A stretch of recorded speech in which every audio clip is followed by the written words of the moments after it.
Richard Stiennon, who's come in once again this month to scare the pants off us on whatever the latest cyber threat is. And apparently opened up AI, and the cyber guys are right there to hack them. Is that right? Yeah, that's right. And when you think about it, the scariest thing about what's going on is the power of AI, especially as represented by what OpenAI does. It was once again OpenAI, the company that made Chat GPT available to everybody last December, has announced a whole bunch of improvements. Right? They announced GPT-4 Turbo, which is faster, and they're charging less for API access, which is great news for those like IT Harvest that are leveraging it. And one of the more interesting things that they just added are GPTs. So you just put an S at the end of GPT, and it's called GPTs. And so they announced it. I'm going, wow, that's cool. Your own custom chat programs, right? So if you want a different personality in how you interact with a chatbot, you can customize it. So it's, responds in a humorous way or whatever. And more importantly is you can customize the data it has to play with. So the large language model that makes up Chat GTP was originally trained on data through, I think, summer of 22 or something like that.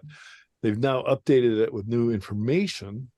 So they didn't necessarily remap the large language model. They just gave it access to information. So news and everything that's been written between that summer of 2022 until April of this year.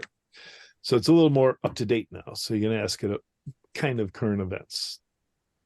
But that's not good enough, right? If you're going to ask it a question, it's usually about something that happened today, or, to interpret what's going on out there. So they basically, in the instructions for setting one up, first you define, what it's going to be. And for instance, Friday afternoon, I said, hey, I want a chat bot that is a industry analyst that covers cybersecurity and knows everything about the cybersecurity industry. In other words, I want to clone myself, and without ever making mistakes, like I do. And then I could also give it more information. So I gave it a copy of Security Yearbook 2023, which is the only history of the industry.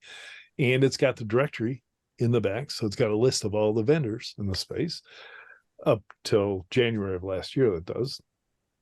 And boom, while you're typing instructions to it, it's creating on the other side, created a logo, chose a name for me, and implemented it. So now you can go ask what I'm calling Socrates, SOC for Secure Operations Center. Oh, I like that. Very clever. Yeah. Yes. And you can ask it questions about the industry or whatever. And I was just on a call and somebody said, man, wouldn't it be amazing if you had a tool that could write RFPs, requests for proposals? So I shared my screen and I said, well, let's just ask Socrates, write me an RFP for acquiring an API security product. And off it goes. Text just streams by as it writes it live in front of you.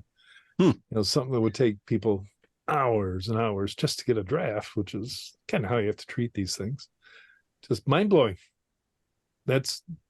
It'll keep you awake at night, but it won't be fear. It's just like, oh my God, what's happening?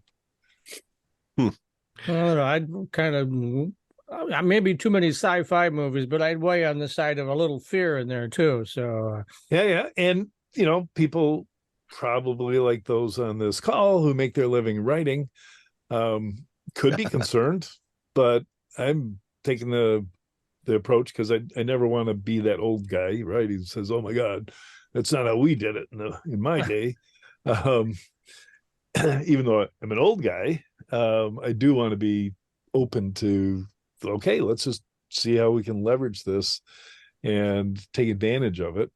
I'm reminded of seeing Gary Kasparov speak at a cybersecurity conference. And, so here's the first human being to lose their livelihood, essentially, to smart computers, right? He lost the chess championship match to Big Blue. Big Blue just outsmarted him, right? He just knew more about chess than he did. And so his approach and his message was, look at, you got to learn to live with the technology. And so he was a proponent of augmented chess playing. So, two masters could have their own bots on the side that would help them and suggest moves, but the masters would create the strategy, which I don't think that's worked out at all. But boy, chess has taken off as a thing, right? There's millions and millions of users of chess.com now. And everybody's using computers to assist them, but not in the games. That's cheating. So fascinating to think, well, let's write a best-selling series, Mike. And instead of the usual one book a year that authors like, whoever from like what you and I did, it took us a year to write that one, right? Yeah, it took us a year. Let's do the same thing and just use an assistant to help come up with good plots and do the actual putting one word in front of another, which is exactly what Chat GPT is good for, and come up with a new book every month. That's perfect, right? Needs no editing. Whenever it writes, it's grammatically spot on. Can't find a single error in. And you wouldn't really have to worry about whether it's all true or not because you're writing fiction anyway. Because it's fiction, right? I was going to ask: have there been examples of Chat GPT or AI written novels that have been introduced? Evidently, there are so many that Amazon Kindle, which is the platform for self-publishing your books, sure, has put a limit of 5 books per person a day. Oh, good Lord! I haven't seen any of them, but I am a longtime fan of science fiction, and specifically the subgenre post-apocalyptic science fiction. Yep. And I made the mistake of clicking on an ad in Facebook for a series of novels that was a post-apocalyptic series. Now, I started getting 20 of them a day. I had to turn it off. Basically, I had to, I had to block all of them because there's so much of that stuff being written now, and a lot of it seems to be dreck, unfortunately. So. Yeah, especially post-apocalyptic teenage drama fiction. That's, oh my gosh. The Hunger Games ruined everything, right? Hunger Games. There was one before Hunger Games, but Divergent whatever it is. Yeah. Which is okay, but well, the first ones were okay. Yeah, they just took a city and broke out all the windows and said something awful happened. They never quite explained what it was. Right. So right. So of course, there's a popular thing, and all week, OpenAI's been having troubles because there's so many users. Right? They have 100 million active users a month for the platform that you subscribe to. It costs $20 a month. Very important. You've got to have to use all these new GPTs people are creating. You have to have that $20 a month subscription. And before the end of the month, so in other words, probably next week, they are going to launch a marketplace. So if you've created a GPT like Socrates, you can make it available on the marketplace and presumably charge for it, and they'll collect the money and give you kickback or whatever. I'm not sure. Yeah, like Amazon, the big, they get a percentage of everything sold on Amazon. Right, exactly. So you'll be getting that Ferrari really soon, then it sounds like, right? Yeah, right. All I need is 1,000 people paying $29 a month. That's perfect. I live on that. Yeah. So they're having trouble keeping the service up because it was getting overwhelmed. And on top of that, this hacking group calling themselves Anonymous Sudan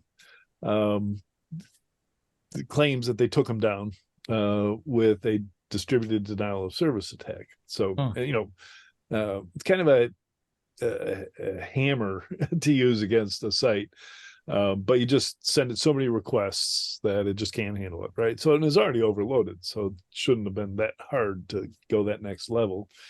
So I asked Socrates to tell me more about Anonymous Sudan, and it says, there is a lot of connection between Anonymous Sudan and a hacking collective in Russia called Killnet. So I asked him more about Killnet, and it's Killnet basically has been attacking countries in favor of Ukraine, and then now the Sudan attacks countries and organizations in support of Palestine over Israel. So two politically motivated or motivations, and evidently associated with Russia, not with Anonymous and not with the Sudan for that matter, but more likely with Iran trying to take down these websites.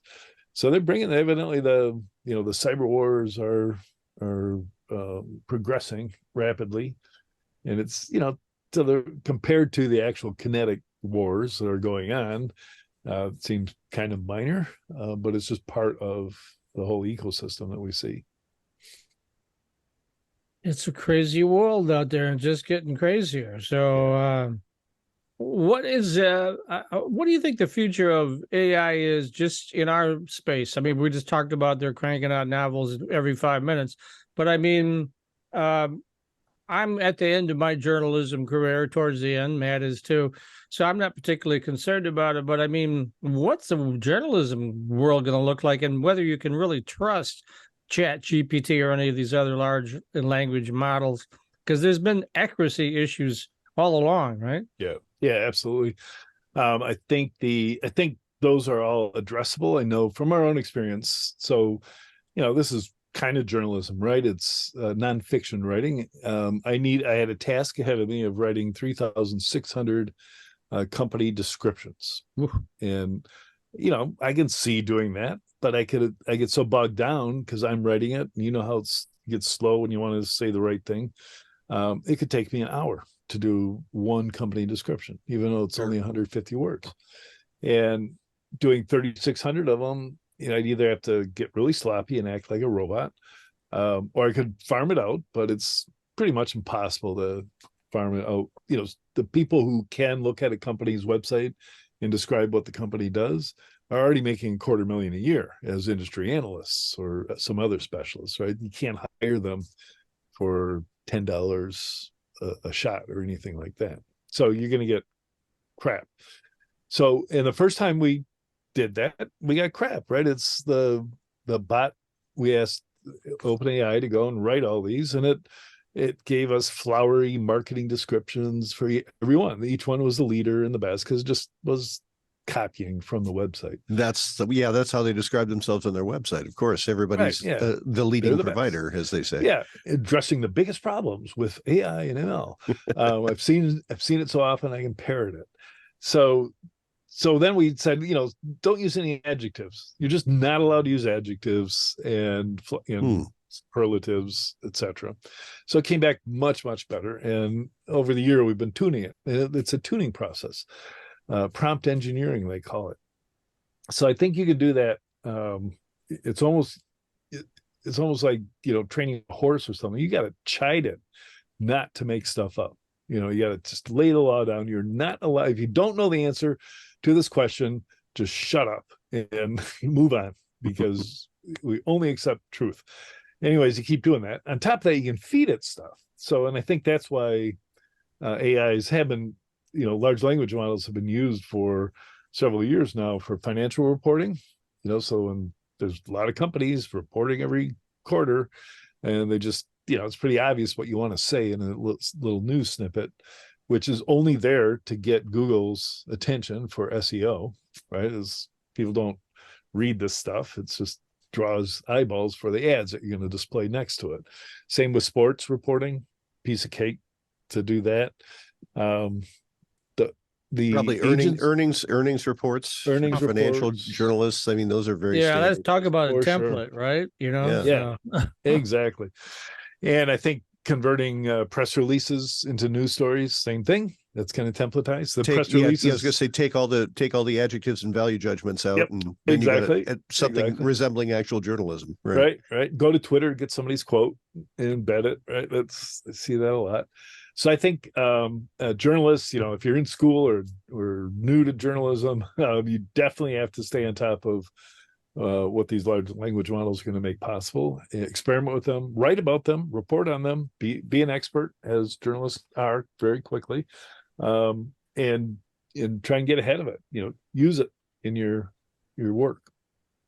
And behind you are the hard copy of the current security analyst book there, right? So Yep. why don't you go ahead and talk about that a little bit? Yeah, so this is my life's work. I put everything I know into a single book. It's actually fairly thin, 300 some pages. And it's a history of the cybersecurity industry. And I'm actually putting together next year's version right now. It's going to be published by Wiley. So right now you get this from my website, it-harvest.com. But next year you just get it from the bookstore.